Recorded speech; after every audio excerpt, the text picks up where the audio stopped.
আসসালামু আলাইকুম ওয়া রাহমাতুল্লাহি ওয়া বারাকাতুহু। ইন্নাল হামদুলিল্লাহি ওয়াহদা ওয়াসসালাতু ওয়াসসালামু আলা মান লা নাবিয়্যা বা'দা আম্মা বা'দ। সম্মানিত উপস্থিতি, মার্কাজের শিক্ষার্থীদেরকে সাথে নিয়ে হাজির হয়েছি আজকে আপনাদের সাথে একটা ছোট্ট বিষয়ে কথা বলার জন্য। বিষয়টা হচ্ছে যখন আমরা শৈশব পার করছি, শৈশবে আছি, ছোটবেলায় এলেম অর্জনের পথে আমরা যে সময়টা দিচ্ছি, এখন আমাদের উত্তম সময়।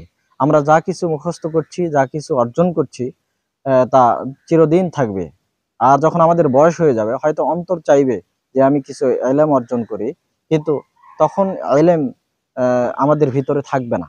যেমন হাসান বসরি রাহিমাহুল্লাহ বলেছেন, আল ইলমু ফিস সিগারি, শৈশবে ইলম অর্জন নাকশি ফিল হাজারি, পাথরে খোদাই করার নেই। ঠিক তদ্রূপ বলা হয় আল ইলমু ফিল কিবারি, বড় হয়ে শিক্ষা অর্জন, জ্ঞান অর্জন নাকশি ফিল বাহার, সাগরে লিখার নেই। অর্থাৎ পানির উপর কোনো কিছু লিখলে সেটা চিরস্থায়ী হয় না, আর পাথরের উপরে খোদাই করলে সেটা চিরদিন থাকে, শত শত বছর ধরে থাকে।